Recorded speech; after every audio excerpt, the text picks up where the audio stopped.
بسم الله الرحمن الرحيم. السلام عليكم ورحمة الله وبركاته.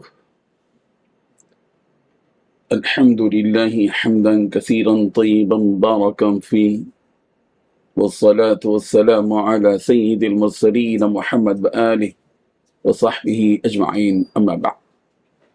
حاضرین و ناظرین، یہ درس نمبر 2120 ہے اور آج ہم سورۃ الممتحنہ مدنیہ کی تفسیر کا آغاز کر رہے ہیں اور صرف ایک آیت پر اکتفا کرتے ہیں۔ چلے سب سے پہلے اس ایک آیت کی تلاوت کرتے ہیں،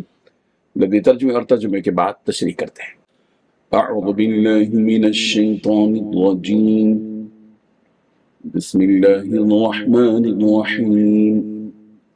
یا ایھا الذین آمنوا لا تتخذوا عدوی وعدوکم اولیاء تلقون الیہم بالمودة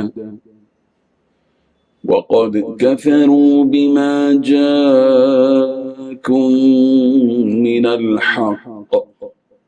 يخرجون الرسول وإياكم أن تؤمنوا بالله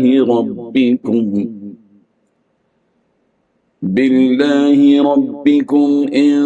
كنتم خرجتم جهادا في سبيلي وابتغاء مرضاتي تسرون إليهم بالمودة وأنا أعلم بما أخفيتم وما أعلنتم ومن يفعله منكم فقد ضل سواء السبيل صدق الله العظيم۔ لفظی ترجمہ یوں ہے، یا ایھا الذین آمنوا، اے وہ لوگو جو ایمان لائے ہو، لا تتخذوا تم نہ بناؤ، عدوی میرے دشمن کو، وعدوکم اور اپنے دشمن کو، اولیاء دوست، تلقون تم پیغام بھیجتے ہو، الیہم ان کی طرف، بالمودتی دوستی کا، وقد جبکہ تحقیق کفروا انہوں نے کفر کیا، بما اس چیز کے ساتھ جو جاءکم آیا تمہارے پاس، من الحق حق میں سے، یخرجون وہ نکالتے ہیں، الرسول رسول کو، وإیاکم اور خود تمہیں بھی، ان تؤمنوا اس لیے کہ تم ایمان لاتے ہو، باللہ ربکم اپنے رب اللہ پر، ان کنتم خرجتم اگر ہو تم نکلے ہوئے، جہادن جہاد کے لیے، فی سبیلی میرے راستے میں، وابتغاء مرضاتی اور میری رضامندی کی تلاش کرنے کے لیے، تسرون تم پوشیدہ پیغام بھیجتے ہو، الیہم ان کی طرف، بالمودتی دوستی کا، وَأَنَا اور جبکہ میں عالم خوب جانتا ہوں، بما اس چیز کو جو اخفیتم تم چھپاتے ہو، وما اور اس چیز کو جو اعلنتم تم ظاہر کرتے ہو، ومن یفعلہ اور جو کوئی یہ کام کرے، منکم تم میں سے، فقد ضل تو یقیناً وہ گمراہ ہو گیا، سواء السبیل سیدھی راہ سے۔ ترجمہ یوں ہے، اے ایمان والو، اگر تم میرے راستے میں جہاد کرنے کی خاطر اور میری خوشنودی حاصل کرنے کے لیے گھروں سے نکلے ہو، تو میرے دشمنوں اور اپنے دشمنوں کو ایسا دوست مت بناؤ کہ ان کی محبت کے پیغام بھیجنے لگو، حالانکہ تمہارے پاس جو حق آیا ہے انہوں نے اس کو اتنا جھٹلایا ہے کہ وہ رسول کو بھی اور تمہیں بھی صرف اس وجہ سے مکے سے باہر نکالتے رہے ہیں کہ تم اپنے پروردگار اللہ پر ایمان لائے ہو، تو ان سے خفیہ طور پر دوستی کی بات کرتے ہو، حالانکہ جو کچھ تم خفیہ طور پر کرتے ہو اور جو کچھ علانیہ کرتے ہو میں اس سب کو پوری طرح جانتا ہوں، اور تم میں سے جو کوئی بھی ایسا کرے وہ راہ راست سے بھٹک گیا۔ اس آیت میں 6 باتیں بیان کی گئی ہیں۔ پہلی بات، اے ایمان والو، اگر تم اللہ کی راہ میں جہاد کرنے اور اس کی خوشنودی حاصل کرنے کی خاطر گھروں سے نکلو، تو اس کے اور تمہارے دشمنوں کو ایسا دوست مت بناؤ کہ انہیں محبت کا پیغام بھیجنے لگو۔ دوسری بات، تمہارے پاس حق آ چکا ہے۔ تیسری بات، ان لوگوں نے اس حق کو اتنا جھٹلایا کہ وہ رسول کو بھی اور تمہیں بھی صرف اس لیے مکے سے باہر نکالتے رہے کہ تم اپنے پروردگار پر ایمان لائے۔ چوتھی بات، تم ان سے خفیہ طور پر دوستی کی بات کرتے ہو۔ پانچویں بات، جو کچھ تم خفیہ طور پر کرتے ہو اور جو کچھ علانیہ، ان سب کو اللہ اچھی طرح جانتا ہے۔ چھٹویں بات، تم میں سے جو کوئی ایسا کرے وہ راہ راست سے بھٹک گیا۔ بزرگان محترم، پچھلی صورت میں اللہ تعالیٰ نے بیان فرمایا کہ مومن سے محبت رکھتا ہے اور اپنے دل میں اس کے تعلق سے کوئی بغض اور عداوت نہیں رکھتا، جس کا ذکر سورہ حشر کی آیت نمبر 9 اور 10 میں کیا گیا، اور ساتھ میں یہ بھی بیان فرمایا گیا کہ منافق منافقوں اور کفار ہی کے دوست ہوتے ہیں، تمہارے کبھی دوست نہیں ہو سکتے۔ اس لیے اللہ تعالیٰ اس صورت میں مسلمانوں کو ان کفار سے ایسی دوستی کہ جس دوستی میں انسان اپنا سب کچھ اپنے دوست کو بتلا دیتا ہے، ایسی دوستی سے منع فرمائے۔ ہاں، ان کے ساتھ میل جول رکھا جائے، لیکن دلی دوستی نہ کی جائے، ایسی دوستی کہ جس میں مسلمانوں کے احوال ان تک پہنچ جائیں اور جس کی وجہ سے مسلمانوں کو ملت کو نقصان پہنچے۔ چنانچہ فرمایا کہ اے ایمان والو، اگر اللہ کی راہ میں جہاد اور میری خوشنودی کے لیے اپنے گھروں سے تم نکلے ہو تو میرے اور اپنے دشمنوں کو تم ایسا دوست مت بنانا کہ انہیں محبت کا پیغام بھیجنے لگو۔ اس کا مطلب یہ ہرگز نہیں کہ ان کفار سے ہمارا کوئی تعلق ہی نہ ہو۔ قرآن نے ہمیں یہ نہیں سکھایا، بلکہ ہم سے یہ کہا گیا کہ ایسی دلی دوستی کہ جس کی محبت میں انسان اپنے راز بھی اسے بتا دیتا ہے، ایسا مت کرو، اس لیے کہ یہ کفار اور منافق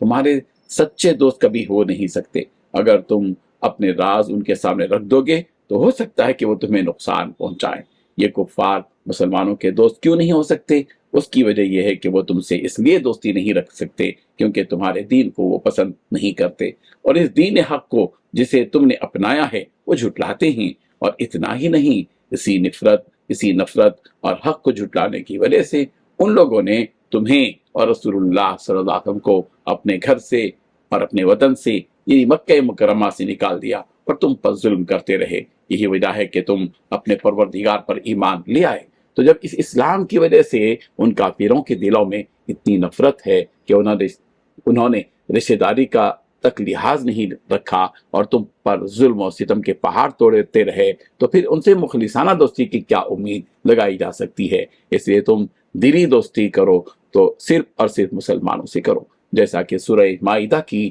آیت نمبر 51 میں فرمایا گیا، یا ایھا الذین آمنوا لا تتخذوا اليہود والنصارى اولیاء بعضهم اولیاء بعض ومن یتولہم منکم فانہ منہم۔ اے ایمان والو، تم لوگ یہود و نصارہ کو اپنا دوست مت بناؤ، اور جو کوئی تم میں سے ان سے دوستی رکھے گا وہ انہی میں سے ہوگا۔ سورہ آل عمران کی آیت نمبر 28 میں بھی فرمایا گیا، لا يتخذ المؤمنون الکافرین اولیاء من دون المؤمنین۔ ایمان والے مومنوں کو چھوڑ کر کفار کو دوست نہ بنائیں۔ اس کے بعد اللہ تعالیٰ نے سخت الفاظ میں فرمایا کہ تم ان سے خفیہ دوستی رکھتے ہو، ہمیں سب معلوم ہے، ہم کو وہ بھی معلوم ہے جو تم چھپاتے ہو، اور جو تم ظاہر کرتے ہو وہ بھی معلوم ہے، لہٰذا اس سے اپنے آپ کو بچائے رکھو اور ان کی دوستی سے اپنے ہاتھ کھینچ لو، اسے کہ جو کوئی تم میں سے ایسا کرتا ہے یعنی ان سے دوستی رکھتا ہے، چاہے وہ خفیہ طور پر ہو یا علانیہ، جو کوئی ایسا کرے گا وہ یا وہ سیدھے راستے سے بھٹک گیا، اور سیدھا راستہ وہی ہے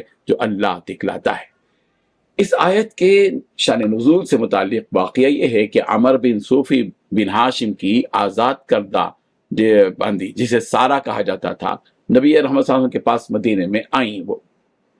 جبکہ آپ سن 8 ہجری میں فتح مکہ کی تیاریاں کر رہے تھے۔ اس نے آ کر اپنی ضرورت آپ علیہ الصلوۃ والتسلیم کے سامنے پیش کی تو آپ نے بنو المطلب کو اس کی مدد کرنے کی ترغیب دی۔ چنانچہ حضرت حاطب بن ابی بلتع آئے اور انہوں نے اسے 10 دینار اور ایک چادر عطا کی، اور ساتھ ہی ایک خط ان کے حوالے کیا جس میں لکھا تھا، یہ خط حاطب ابن ابی بلتع کی طرف سے اہل مکہ کے لیے ہے، یہ جان لو کہ نبی رحمت صلی اللہ علیہ وسلم تم پر حملہ کرنے کی غرض سے آ رہے ہیں، لہذا اپنے بچاؤ کا طریقہ نکال لو۔ چنانچہ جب سارہ وہ خط لے کر نکلیں تو حضرت جبرائیل امین نے اس سارے معاملے کی آپ علیہ الصلوۃ والتسلیم کو خبر دے دی، اور آپ علیہ الصلوۃ والتسلیم نے ان سے وہ خط لینے کے لیے حضرت علی، حضرت زبیر اور مقداد بن اسود رضی اللہ عنہ کو بھیجا کہ جاؤ اور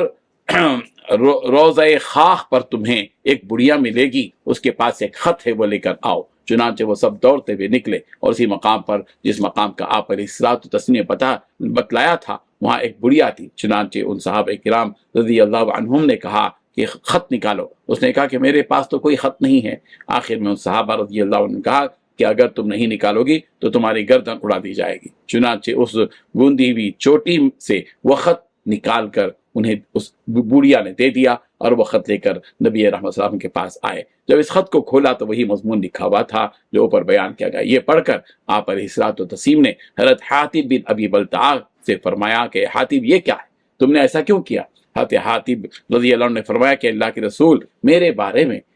فیصلہ کرنے میں جلدی سے کام نہ لیجیے۔ پھر کہا کہ میں قریش کے ساتھ اٹھتا بیٹھتا تھا، مگر میری ان سے کوئی رشتہ داری نہیں ہے،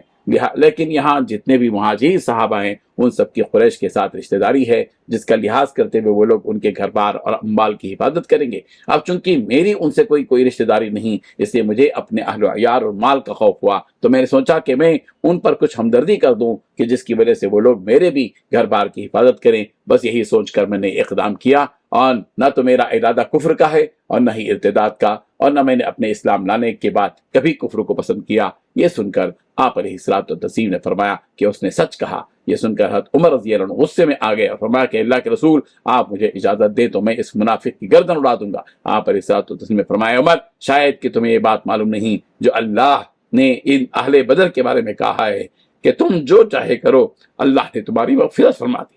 تب یہ آیت نازل ہوئی، یا ایھا الذین آمنوا لا تتخذوا عدوی وعدوکم اولیاء تلقون الیہم بالمودہ وقد کفروا بما جاءکم من الحق۔ اللہ تعالیٰ ہم سب کو ان واقعات سے سبق حاصل کرنے کی اور اپنے ایمان میں اضافہ کرنے کی توفیق عطا فرمائے۔ آمین۔ آخر دعوانا ان الحمد للہ رب العالمین۔ ہاں جناب،